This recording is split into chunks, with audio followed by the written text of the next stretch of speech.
Welcome again to Guys Got Pipes. I'm that guy and I got pipes.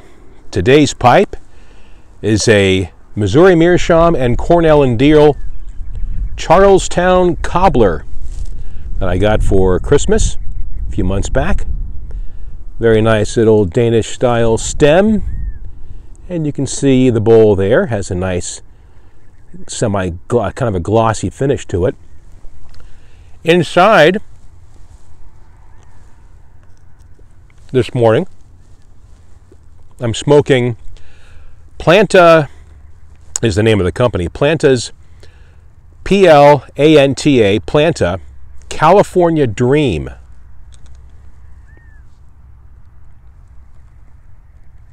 In honor of my California roots, born and raised in San Francisco. Coming to you from a trailhead about 12 miles north of my home in Phoenix on a beautiful Saturday morning, about 59 degrees.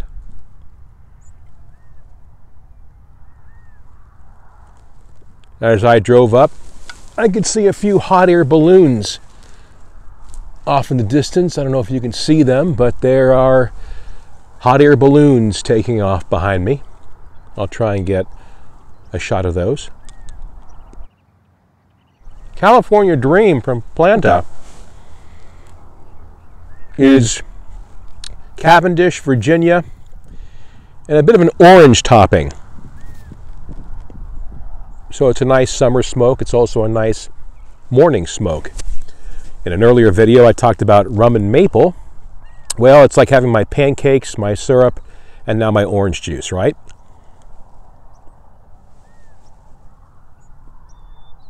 Think there's any vitamin C in this tobacco? Well, it's a thought.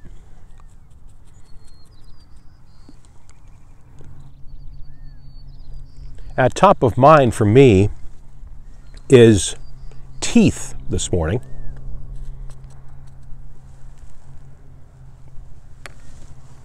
Teeth and pipe smoking. First of all, my teeth problems predate my pipe smoking. But in a couple of days, I'm going to have 2 teeth extracted, and it's going to affect my pipe smoking for the next several weeks, because the teeth that I'm having pulled, especially on this side, is one that I use for my clenching.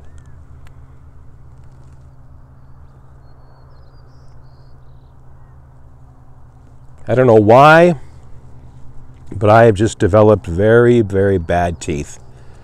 I'm told I grind my teeth when I sleep, so I wore a mouth guard. Doesn't seem to help, so my teeth are cracking. Cracking to a point where they can't be saved. So, in a couple days, I'll have 2 teeth extracted and an implant put in. If any of my viewers out there in the YTPC, have you had any dental implants? I already have 1 titanium rod stuck up in my jawline. And I wonder if you've had them, if you've had luck, and does pipe smoking affect whether or not, I'm sure pipe smoking does affect the failure rate of dental implants. But I'm curious what your experience is.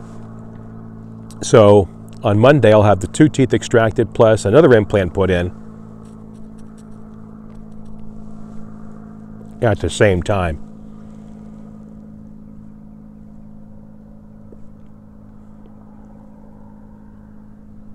So I'll try to keep the videos coming, but you know, it might be a little bit tough if I can't smoke a pipe for a few weeks. We shall see. These dental implants, I tell you, why in the heck can't insurance cover them more? If at all. I mean, I get 0 coverage on these dental implants. And they're running, you know, implant plus the tooth or crown that you have together. Out here in Arizona, it's going to cost me probably $4,000 for an implant and a crown for the entire package. So basically $4,000 per tooth. That's just ridiculous.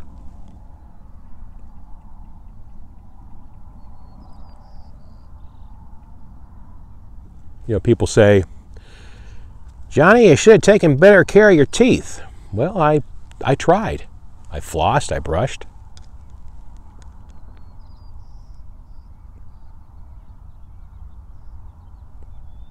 I'm a firm believer that teeth, like bones, is all genetics. I think there's a lot to that. Some people inherit good teeth and bones, and some people don't. I was thinking of sharing a story from my minor league baseball career. One season in single A ball in the Carolina League, I was in Lynchburg, Virginia.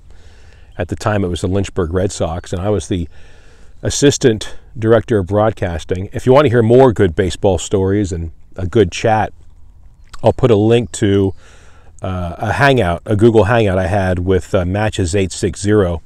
We had a great conversation that morning, or that afternoon. So a couple weeks back, I'll put the link in the bucket. You can check that out. But working in single A baseball, it's mostly commission sales during the day, and I ran the board back in the radio station at night. Again, sold ads during the day. So you're on a very fixed income if you work in minor league baseball. At least I was. I think we all were. Long hours, low pay. But you're working in baseball. How fun is that? Whoopee!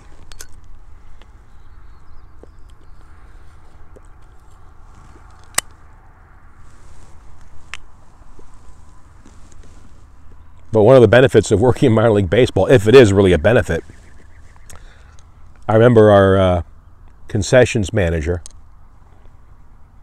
older gal, who kind of talked like this. She reminded me of there was a old lady in a Little Rascals episode where the milk ended up being plaster of Paris, and Stymie and Spanky are passing around, "Don't drink the milk, it's spoiled." And then Spanky ends up telling the old lady who runs the orphanage, "Hey, don't drink the milk, it's spoiled." And the old lady says, "You kids put that milk on your mush and eat it." Ah! Remember that episode? Well, anyway, the concessions gal in Lynchburg had a voice like that. And she'd come down and say, "Boys, got the day-old hot dogs upstairs. Come on and get them if you want them." That's right. The hot dogs they didn't sell the night before, we got to eat them the day after. And let's just say a day, 2 days later, they weren't pink hot dogs anymore. They were kind of a weird shade of gray. But they were free.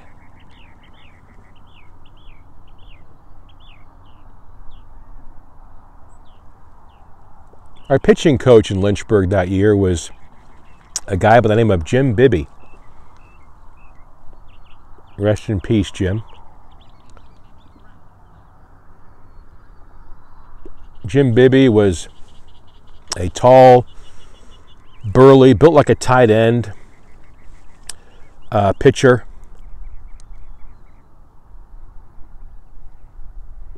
Threw a no-hitter in baseball with the Pittsburgh Pirates. And he was a solid pitcher in his day. Not the ace of his staff, but definitely a solid pitcher to have in your rotation. Well, anyway, he was the pitching coach in Lynchburg. And I remember I either got in the bullpen or behind home plate with a catcher's mitt. And because I was a catcher when I was growing up. And I thought I'd be cool and ask Jim to throw me a couple throws. Well, Major League Baseball players, their motion is effortless, but the ball comes in, pop, I mean, it really popped the glove. And so Jim hardly wound up from the mound, and it looked, in terms of the motion, like it was a toss. But my friends, it was a heater, and it popped the glove. And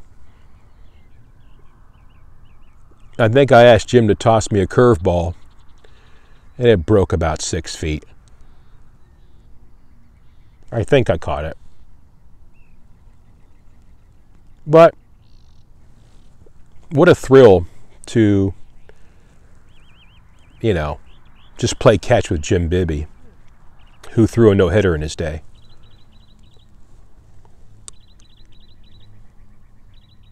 Just saw a biker go by here. A lot of people on their off-road bikes.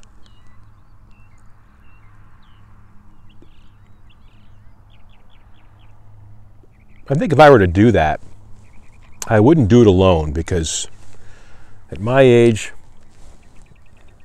approaching the mid-50s,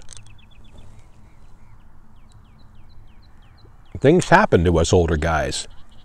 We fall off bikes. We might pass out for no reason. And I don't want to be alone. I mean, I'm okay now, but if I were riding a bike, and as a matter of fact, a few weeks ago, a guy was on his bike, I think, at this particular trailhead. I think he was in his 70s, fell off his bike, basically fell off his bike onto a rattlesnake, and he got a rattlesnake bite. He's fine. What did I tell you? I don't want to fall off no bike onto a rattlesnake, that's for sure.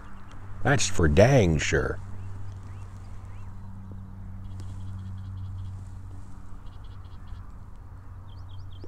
Wow.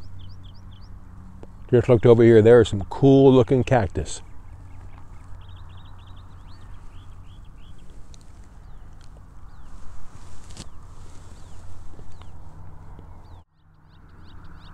Well, think of me, folks, as I go under the, I can't say go under the knife in a couple days. I'll go under the pliers, and I'll be awake as they crack out these two choppers.